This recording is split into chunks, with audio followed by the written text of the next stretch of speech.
কাজ বাজ ঠিক মতো কর, নাহলে বেতন দিব না।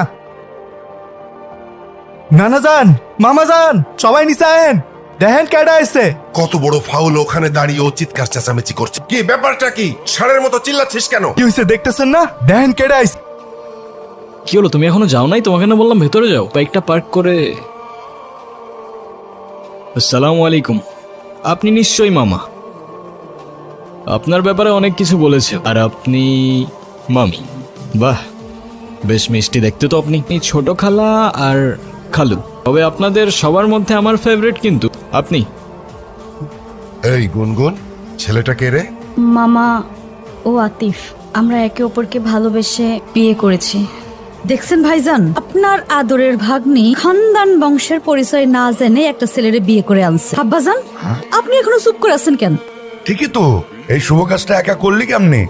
না মানে সাহস পেলি কিভাবে? আব্বা, এতে মনে হচ্ছে আপনি খুব খুশি। কুতুর মুতুর করে কেন কথা বলছেন? আমার তো মনে হচ্ছে যে দুটোকেই আমি গুলি করে মেরে ফেলি। এই ছেলে, তোমার পরিচয় বলো। আমি আতিফ, আতিফ খান। নামের সাথে খান মিশালেই কি খানদান হয়ে যায় নাকি? কি কাজ করো তুমি? এই তো আমি অনলাইনে। অনলাইনে কাজ করো তুমি? এই অনলাইনে তুমি কি করো? জুয়া খেলো নাকি মলম বিক্রি করো? আরে না, ছি ছি ছি ছি। আমি আমার ভাগ্নিকে ঢাকায় পাঠিয়েছি লেখাপড়া করাতে, তাই না? ও বড় বড় ডিগ্রি নিয়ে আসবে। ও কি এনেছে? ও বাড়িতে একটা বনশিয়াল নিয়ে এসেছে। ছি! এটা কিন্তু একদম ঠিক হচ্ছে না নানু ভাই। বাদ দে তো, এইসব একটু একটু হয়। নাচ জামাই রে, উপরে আয়।